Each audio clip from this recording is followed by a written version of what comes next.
नगर परिषदेची निवडणूक 2 डिसेंबरला होऊ घातली आहे आणि त्या निवडणुकीच्या प्रचारार्थ महाराष्ट्राचे लाडके आणि यशस्वी मुख्यमंत्री आदरणीय देवेंद्रजी फडणवीस साहेब या सभेला संबोधित करण्यासाठी येत आहेत।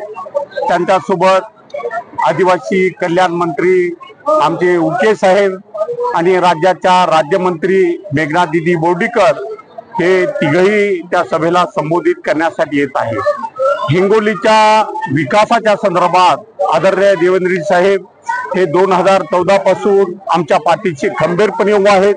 त्यांच्या ताकदीच्या बळावर हिंगोलीत, त्यांच्या आशीर्वादाच्या बळावर हिंगोलीत आम्ही हिंगोलीचा विकास करू शकलो आणि आणखी आमचे राहिलेले कामं हे सुद्धा आम्ही त्यांच्या कानावर घालून त्याची सुद्धा मागणी करणार आहे।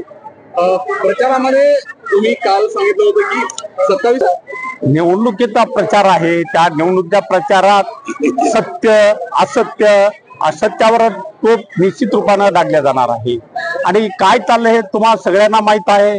हिंगोलीचा जर मटक्याचा अड्डा, दारूचा अड्डा, रेती माफियाचा अड्डा करायचा असेल तर संतोष बांगरच्या माणसाला, भावाला निवडून द्या असं मी लोकांना आवाहन करतो। आणि हिंगोलीत गेल्या 11 वर्षापासून भारतीय जनता पार्टीचा मी आमदार आहे।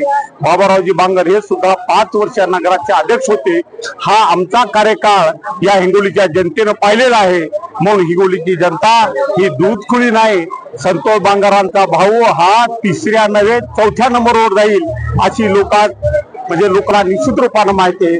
जो नळाचं पाणी हिंगोलीकडे येणार, सिद्धेश्वर धरणापासून हिंगोलीपर्यंत येणार पाणी या पाईपलाईन मधून जर भोकाड पाडून 10 वर्ष 10 15 एकर भुईमुग जर हा घेत असेल, याच्यापेक्षा पाप दुसरं काय।